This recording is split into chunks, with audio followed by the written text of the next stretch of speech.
4 June 1989 Tehran. ইরানের parliament ভবন সংলগ্ন একটি সুরক্ষিত গোপন কক্ষ। ভেতরে থমথমে নীরবতা। দেশের সর্বোচ্চ নীতি নির্ধারণী ফোরাম অ্যাসেম্বলি অব এক্সপার্টসের 74 জন প্রভাবশালী শিয়া ধর্মীয় নেতা এক জরুরি এবং চরম উৎকণ্ঠাপূর্ণ বৈঠকে বসেছেন। মাত্র কয়েক ঘণ্টা আগে রেডিও তেহরান থেকে একটি শোকাবহ ঘোষণা ভেসে এসেছে।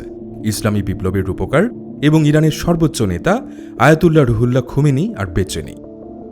পুরো দেশ যখন শোকের সাগরে ভাসছে, ঠিক তখনই বদ্ধ কক্ষে চলছে ক্ষমতার এক স্নায়ুক্ষয়ী দাবা খেলা। খোমেনির শূন্যস্থান কে পূরণ করবেন? সংবিধান অনুযায়ী সর্বোচ্চ নেতা বা সুপ্রিম লিডার হওয়ার জন্য একজন ব্যক্তিকে অবশ্যই মার্জায়ে তাকলিদ বা সর্বোচ্চ পদের গ্র্যান্ড আয়াতুল্লাহ হতে হবে।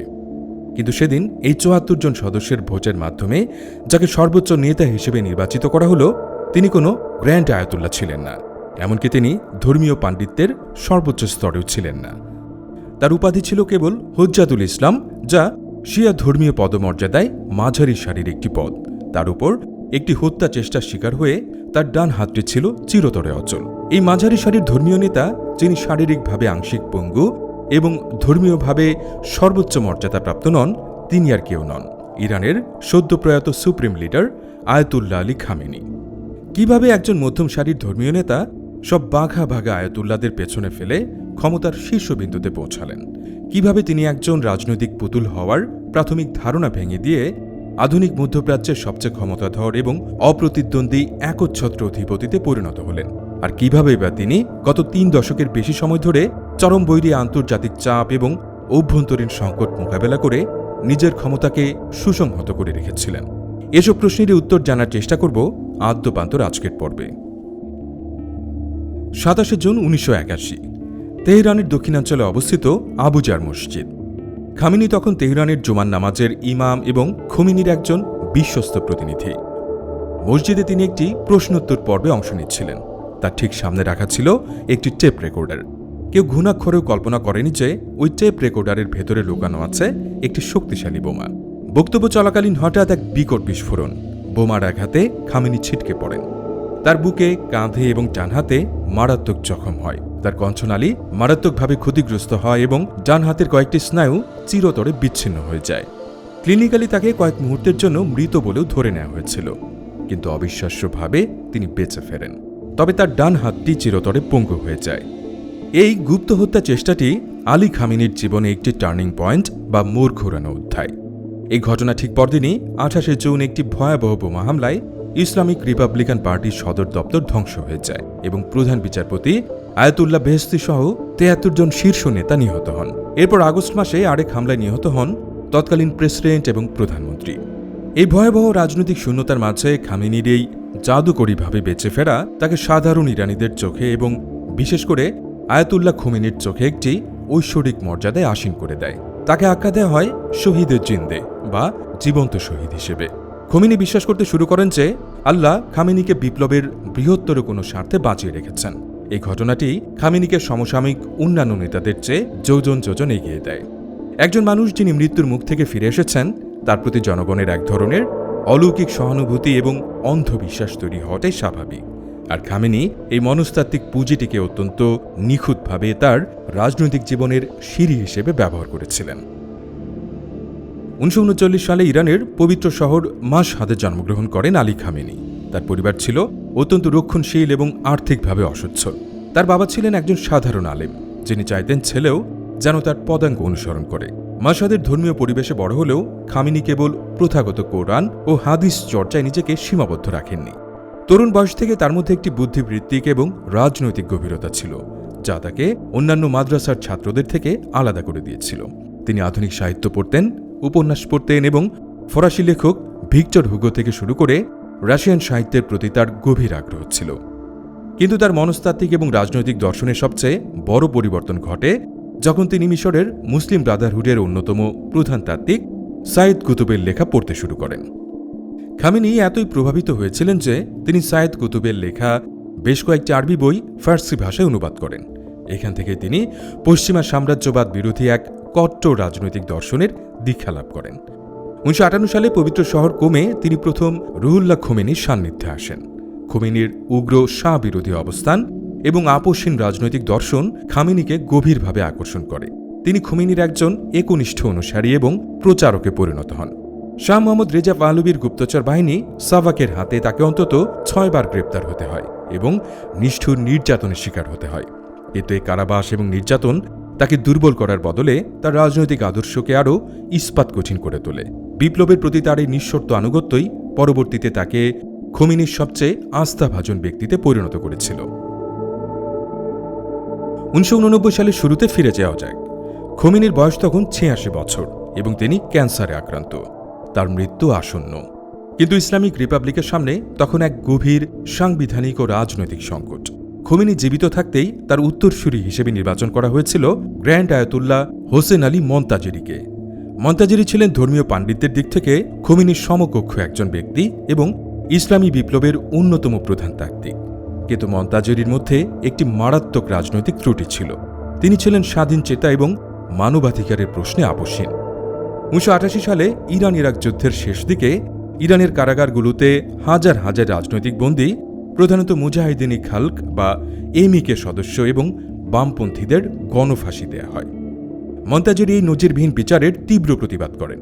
তিনি সরাসরি খোমেনিকে চিঠি লিখে বলেন যে এই ধরনের নিষ্ঠুরতা ইসলাম এবং বিপ্লবের পরিপন্থী। এই স্বাধীন চিন্তাই মন্তাজেরির পতন ডেকে আনে। খোমেনি বুঝতে পারেন যে বিপ্লব টিকিয়ে রাখার জন্য এমন একজন নেতার প্রয়োজন নেই যিনি নৈতিকতার প্রশ্ন তুলে রাষ্ট্রের কঠোর সিদ্ধান্তগুলো সমালোচনা করবেন, এবং এমন একজন নেতার প্রয়োজন যিনি রাষ্ট্রের সুরক্ষাকে যে কোনো নৈতিকতার ঊর্ধ্বে স্থান দেবেন। মৃত্যুর মাত্র 2.5 মাস আগে 28 মার্চ 1989 সালে খোমেনি এক কঠোর চিঠির মাধ্যমে মন্তাজেরিকে তার উত্তরাধিকারীর পদ থেকে বরখাস্ত করেন। মন্তাজেরির এই পতন ইরানের রাজনীতিতে এক বিশাল শূন্যতা বা পাওয়ার ভ্যাকুয়াম তৈরি করে। খোমেনির মৃত্যুর ঠিক আগ মুহূর্তে দেশের শীর্ষ পদটি ফাঁকা, আর এই শূন্যস্থানটি আলী খামেনির সর্বোচ্চ নেতা হওয়ার পথ প্রশস্ত করে দেয়। খোমেনির মৃত্যুর পর যখন অ্যাসেম্বলি অব এক্সপার্টস রুদ্ধদ্বার বৈঠকে বসে, তখন আলী খামেনি ছিলেন ইরানের প্রেসিডেন্ট, কিন্তু সুপ্রিম লিডার হওয়ার মতো ধর্মীয় যোগ্যতা তার ছিল না। সংবিধান অনুযায়ী ভেলায়েতে ফকি বা সর্বোচ্চ নেতার পদে বসতে হলে একজন গ্র্যান্ড আয়াতুল্লাহ হওয়া বাধ্যতামূলক। খামেনি তা ছিলেন না। এই চরম সংকটময় মুহূর্তে মঞ্চে আবির্ভূত হন সেই সময়কার ইরানের রাজনীতির সবচেয়ে চতুর খেলোয়াড় আকবর হাশেমি রাফসানজানি। রাফসানজানি ছিলেন পার্লামেন্টের স্পিকার এবং সামরিক বাহিনীর ভারপ্রাপ্ত কমান্ডার ইন চিফ। তিনি অত্যন্ত সূক্ষ্ম একটি মনস্তাত্ত্বিক এবং রাজনৈতিক চাল চালেন। বৈঠকে রাফসানজানি একটি চমকপ্রদ তথ্য প্রকাশ করেন।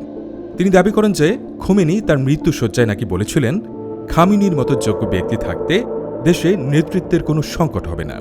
যদিও এর কোনো লিখিত প্রমাণ ছিল না, কিন্তু রাফসানজানির রাজনৈতিক প্রভাব এতই বেশি ছিল যে তার কথাই শেষ কথা হিসেবে গৃহীত হয়। কিন্তু রাফসানজানি কেন খামেনিকে নির্বাচন করলেন? এর পেছনে ছিল এক গভীর এবং চতুর রাজনৈতিক হিসেব। রাফসানজানি পরিকল্পনা ছিল তিনি দেশের সংবিধান সংশোধন করে প্রধানমন্ত্রীর পদটি বাতিল করে দেবেন এবং নিজে একটি অত্যন্ত শক্তিশালী এক্সিকিউটিভ প্রেসিডেন্ট পদে বসবেন। তিনি ভেবেছিলেন খামেনি যেহেতু ধর্মীয়ভাবে দুর্বল এবং শারীরিকভাবে আংশিক অক্ষম, তাই তাকে সুপ্রিম লিডার হিসেবে একটি আলংকারিক বা রাবার স্ট্যাম্প পদে বসিয়ে তিনি নিজেই পেছন থেকে দেশের আসল শাসনদণ্ড পরিচালনা করবেন। রাফসানজানির এই পরিকল্পনার অংশ হিসেবেই তড়িঘড়ি করে সংবিধান সংশোধন করা হয়। সুপ্রিম লিডার হওয়ার জন্য মার্জা বা সর্বোচ্চ ধর্মীয় পাণ্ডিত্যের শর্তটি বাতিল করে দেয়া হয় এবং রাজনৈতিক ও প্রশাসনিক যোগ্যতাকে বেশি গুরুত্ব দেয়া হয়। এই একটি সাংবিধানিক সংশোধনী আলী খামেনিকে ইরানের সর্বোচ্চ ক্ষমতাধর ব্যক্তিতে পরিণত করার বৈধতা প্রদান করে। বৈঠকে খামেনি অত্যন্ত বিনয়ের সাথে এই পদ প্রত্যাখ্যান করার কথা বলেছিলেন। তার এই বিনয় এবং ক্ষমতার অনীহার প্রকাশে আসলে ছিল এক নিখুঁত পলিটিক্যাল মাস্টার স্ট্রোক। এর মাধ্যমে তিনি নিজেকে একজন ক্ষমতালোভী রাজনীতিকের বদলে একজন বাধ্যগত সেবক হিসেবে উপস্থাপন করতে সক্ষম হন। রাফসানজানি ভেবেছিলেন তিনি খামেনিকে পুতুল হিসেবে ব্যবহার করবেন, কিন্তু তিনি খামেনির মানসিক দৃঢ়তা এবং বুদ্ধিমত্তা মাপতে চরমভাবে ব্যর্থ হয়েছিলেন। ক্ষমতায় বসার পরপরই খামেনি বুঝতে পারেন যে প্রথাগত আয়াতুল্লাহ এবং ধর্মীয় পণ্ডিতেরা তাকে তাদের সমকক্ষ মনে করেন না। তার এই ধর্মীয় দুর্বলতা ঢাকার জন্য তার একটি সমান্তরাল শক্তির প্রয়োজন ছিল, আর সেই শক্তিটি ছিল Islamic revolutionary guard corps IRGC এর মধ্যে। খামেনি অত্যন্ত সুপরিকল্পিতভাবে আইআরজিসির শীর্ষ পদে তার অনুগত এবং কট্টরপন্থী কমান্ডারদের বসাতে শুরু করেন। তিনি আইআরজিসিকে কেবল একটি সামরিক বাহিনী হিসেবে রাখেননি, বরং তাদেরকে ইরানের অর্থনীতি, শিল্প, নির্মাণ এবং টেলিযোগাযোগ খাতের একচেটিয়া নিয়ন্ত্রণ তুলে দেন। আইআরজিসি পরিণত হয় একটি রাষ্ট্রের ভেতর রাষ্ট্র বা ডিপ স্টেটে। খামেনি তাদের অর্থনৈতিক সাম্রাজ্য গড়ে তোলার সুযোগ দেন, আর বিনিময়ে আইআরজিসি খামেনির নিরঙ্কুশ ক্ষমতা টিকিয়ে রাখার জন্য তার নিজস্ব বাহিনীতে পরিণত হয়। যেহেতু তার কোনো শক্তিশালী ধর্মীয় বা রাজনৈতিক বংশ পরিচয় ছিল না, তাই খামেনি বেইতি রাহবারি বা সুপ্রিম লিডারের কার্যালয়কে একটি বিশাল আমলাতান্ত্রিক এবং গোয়েন্দা নেটওয়ার্কে পরিণত করেন। তিনি রাষ্ট্রের প্রতিটি স্তরে বিচার বিভাগ, রাষ্ট্রীয় সম্প্রচার মাধ্যম, বিশ্ববিদ্যালয় এবং এমনকি জুমার নামাজের খুতবা দেওয়ার জন্য নিজস্ব প্রতিনিধি নিয়োগ করেন। ধীরে ধীরে তিনি রাফসানজানির মতো প্রভাবশালী নেতাদেরও রাজনীতি থেকে কোণঠাসা করে ফেলেন। যে রাফসানজানি তাকে ক্ষমতায় বসিয়েছিলেন, সেই রাফসানজানিকেই জীবনের শেষ দিনগুলোতে এক প্রকার রাজনৈতিক নির্বাসনে কাটাতে হয়েছে এবং তার সন্তানদের দুর্নীতির দায়ে কারাগারে যেতে হয়েছে। খামেনি অত্যন্ত ঠান্ডা মাথা এবং যৌক্তিক বিশ্লেষণে তার সমস্ত রাজনৈতিক প্রতিদ্বন্দ্বী, সংস্কারবাদী নেতা এবং স্বাধীন মত প্রকাশকারীদের একে একে দৃশ্যপট থেকে সরিয়ে দেন। 1989 সাল থেকে বর্তমান সময় পর্যন্ত গত 3 যুগের বেশি সময় ধরে খামেনি ইরানকে শাসন করেছেন। এই দীর্ঘ সময়ে ইরানকে শতাব্দীর সবচেয়ে কঠোর অর্থনৈতিক নিষেধাজ্ঞা, দেশের ভেতরে একাধিক প্রবল গণবিক্ষোভ এবং আমেরিকা ও ইসরায়েলের প্রতিনিয়ত সামরিক হুমকির সম্মুখীন হতে হয়েছে। খামেনির শাসন ব্যবস্থা টিকে থাকার অন্যতম প্রধান কারণ ছিল তার প্যারানোয়া সিকিউরিটি কমপ্লেক্স বা নিরাপত্তা নিয়ে সার্বক্ষণিক শঙ্কা। তিনি গভীরভাবে বিশ্বাস করতেন যে পশ্চিমা বিশ্ব, বিশেষ করে আমেরিকা এবং ইসরায়েল, ইরানের ইসলামী প্রজাতন্ত্রকে ধ্বংস করার জন্য প্রতিনিয়ত ষড়যন্ত্র করছে। ফলে তিনি দেশের অভ্যন্তরে যে কোনো ভিন্ন মত বা সংস্কারের দাবিকে বিদেশি ষড়যন্ত্র হিসেবে আখ্যায়িত করে কঠোর হাতে দমন করেছেন। আন্তর্জাতিক ভূরাজনীতিতেও খামেনি একটি নিজস্ব এক্সিস অফ রেজিস্ট্যান্স বা প্রতিরোধ বলয় গড়ে তুলেছিলেন। লেবাননের হিজবুল্লাহ, ইয়েমেনের হুথি বিদ্রোহী এবং ইরাকের বিভিন্ন মিলিশিয়া গোষ্ঠীকে অর্থ ও অস্ত্র দিয়ে তিনি এমন একটি প্রক্সি নেটওয়ার্ক তৈরি করেছিলেন যা মধ্যপ্রাচ্যে আমেরিকা এবং ইসরায়েলের স্বার্থের জন্য একটি স্থায়ী মাথাব্যথার কারণ।